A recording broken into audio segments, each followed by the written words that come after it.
লোকজন আমাদের কাছ থেকে ভাড়া নিত, কিন্তু আমরা সম্পূর্ণ জায়গায় যে সরকার এটা আমরা জানতাম না। কিন্তু আমাদের বিগত দিনে যথাযথভাবে আমরা এইভাবে এই সব জায়গায় কাজ করে আসছি। কিন্তু বর্তমান যখন সরকার উচ্ছেদ করবে তখন আমরা জানতে পারছি এখানে একটা পার্ক হবে, জলাধার হবে। আমরা কিন্তু উচ্ছেদের বিরুদ্ধে না, আমরা কিন্তু চলে যাব, কিন্তু আমাদেরকে সময় চাচ্ছে। আমরা সিটি কর্পোরেশনকে অবগত করেছি, মাননীয় মন্ত্রী মহোদয়কে অবগত করছি, গণপূর্ত মন্ত্রণালয়ের দায়িত্বপ্রাপ্ত মন্ত্রী মহোদয়কে অবগত করছি এবং মাননীয় প্রধানমন্ত্রীকেও আমরা অবগত করছি।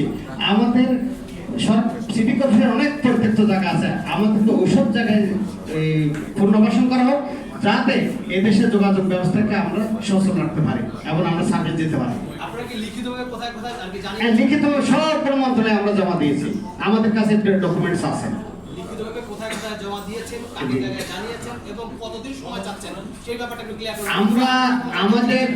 আমরা যাতে আমাদের এখান থেকে আমরা প্রস্তুতি নিতে পারি অন্য একটা অন্যত্র জায়গায় হস্তান্তর হওয়ার যে সময়টা লাগে, মিনিমাম আমরা 6 মাসের জন্য আমরা আবেদন করছি। আপনারা কি 25 বছর যাবত ওই শহীদ ফ্যামিলির যে সদস্যরা আছে তাদেরকে কি আমরা ভাড়া দিয়ে আসছি ওই জায়গায়? রীতিমতো এলাকা আমাদের কাছ থেকে ভাড়া নিচ্ছে। বিগত সরকার 17 বছর আমাদেরকে যারা দায়িত্ব ছিল তারাও আমাদের কাছ থেকে এখান থেকে ভাড়া নিচ্ছে। আমরা এটা জানতাম না কাদের জায়গা। এই যে বিগত সরকার তারা ভাড়া নিচ্ছে, বিগত সরকার আপনারা তো জানেন, যখন যে সরকার আসে ওই সরকারের যখন দলীয় কিছু লোকজনের আবির্ভাব ঘটে।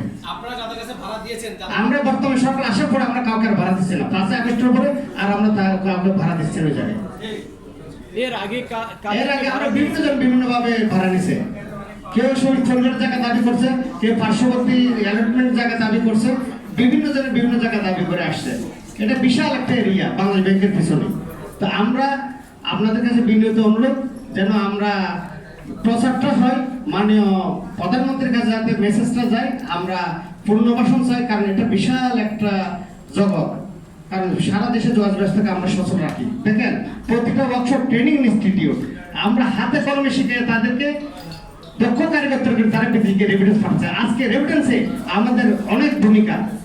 আপনারা দেখেন আজকে গাড়িগুলো বাংলাদেশে যদি আমরা যেভাবে পুরাতন গাড়ি গাড়ি মেরামত করি, এই গাড়িগুলো যদি আমরা মেরামত না করতাম তাহলে দেশে অকেজ হয়ে পড়ে থাকতো। নতুন নতুন গাড়ি আমদানি করতো, রেভিডেন্স চলে যেত।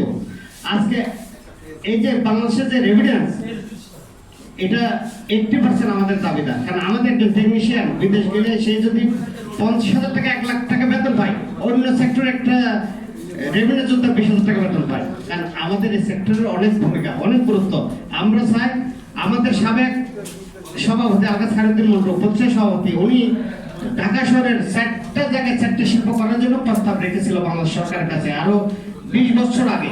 আমরা প্রক্রিয়া শুরু হয়ে গেছে, বিভিন্ন জায়গায় খুলনা শিল্পাঞ্চল হচ্ছে, আমাদের আমিনবাজার একটা শিল্পাঞ্চলের জন্য আমরা বিসিকের সাথে কথা বলছি এবং আমরা চাই ঢাকা শহরের চতুর্দিকে সুপরিচিত নগরায়নের জন্য আমাদের অটোমোবাইল সেক্টরগুলোকে আলাদা পৃথক অটোমোবাইল ওয়ার্কশপ দেওয়া হয়। আজকে দেখেন আমরা রাজুকের এত বড় বিশাল একটা প্রকল্প, ওখানে হসপিটাল হবে, বেশ কয়েকটা স্কুল, কলেজ, ইউনিভার্সিটি থাকবে, 3 লক্ষ ফ্ল্যাট হবে, 3 লক্ষ পরিবার বসবাস করবে, 3 লক্ষ গাড়ি হবে। কোথায় কাজ করবে? তারা এসে রাস্তার উপর কাজ করবে। ঢাকা শহরের সুপরিচিত নগরায়নে বাধাগ্রস্ত হবে, যানজট ডিরেকশনে বাধাগ্রস্ত হবে। তো এই যে অপরিকল্পিতভাবে যে কাজগুলো করছে, এটার জন্য আমরা চাচ্ছি সুপরিকল্পিতভাবে যেন আমাদের ওয়ার্কশপ সেক্টর করা হয়। দেখেন ঢাকা শহরের বিভিন্ন জায়গায় বিভিন্ন সময় দোকান নিয়েই একটা ওয়ার্কশপ চলে আসে। সেই ওয়ার্কশপ দোকানের সামনে দেখা গেছে যে হ্যান্ডেল, আবার গাড়ির সামনের সাইড বা পেছনের সাইড, অথবা লাইট, অথবা সুইচ টাইপ, এটা সবসময় দেখা যায় দোকানের সামনে। আমরা এটার বিরুদ্ধে আমরা ডিসি মহোদয়কে, আমরা এই পুলিশ কমিশনার মহোদয়কে আমরা অনেকবার অবরোধ করছি, ফুটপাতে যেন কোনো গাড়ির কাজ না হয়, ফুটপাত যেন চক্র হয়, সুপরিচিত নগরায়ন যেন বাধাগ্রস্ত না হয়, যানজট যাতে না হয়। আমরা বহুবার দেখা করেছি, কিন্তু এটার বিরুদ্ধে আমরা এখনো প্রচার করে যাচ্ছি, কিন্তু এটা কোনো শুরু হয় না। আমরা মাননীয় প্রধানমন্ত্রীকে ধন্যবাদ জানাই, এই যে ফুটপাত অভিযান চলছে, এটা অবশ্যই দরকার। কারণ ফুটপাতে গাড়ি কাজ করার জায়গা না, ফুটপাতে যদি সুপরিচিতভাবে ওয়ার্কশপ করা দরকার। আমরা সর্বাত্মক চেষ্টা করে যাচ্ছি ফুটপাতে যেন আমাদের অটোমোবাইল ওয়ার্কশপ মালিক সমিতির 30,000 ওয়ার্কশপ শুরু বাংলাদেশে। আমরা বাণিজ্য মন্ত্রী লাইসেন্সপ্রাপ্ত সংগঠন এফবিসির যুক্ত সংস্থা, আমরা আমাদের সংগঠনের পক্ষ থেকে জোরালোভাবে প্রতিবাদ করে যাচ্ছি রাস্তায় কেন কোনো গাড়ির কাজ করা না হয়। ধন্যবাদ। আচ্ছা আমার আর একটা প্রশ্ন আছে, সেটা হলো ফুটপাত উচ্ছেদ আপনারা চাচ্ছেন Yes. এবং এটা ভালো একটা দিক, ভালো সরকার একটা যে দিক। উদ্যোগটা নিচ্ছে। পাশাপাশি আপনারা কি সরকারি কোনো অনুদান চাচ্ছেন নাকি অন্যত্র জায়গা চাচ্ছেন, কি চাচ্ছেন আপনারা? আমরা পুনর্বাসন এবং আমাদের এই যে বর্তমান যে মতিঝিলে আমাদের যে বাংলাদেশ ব্যাংকের পিছনে 172টা ওয়ার্কশপ আমরা হস্তান্তরের জন্য সময় চাচ্ছি, সময় প্লাস পুনর্বাসন। Thank you. ধন্যবাদ।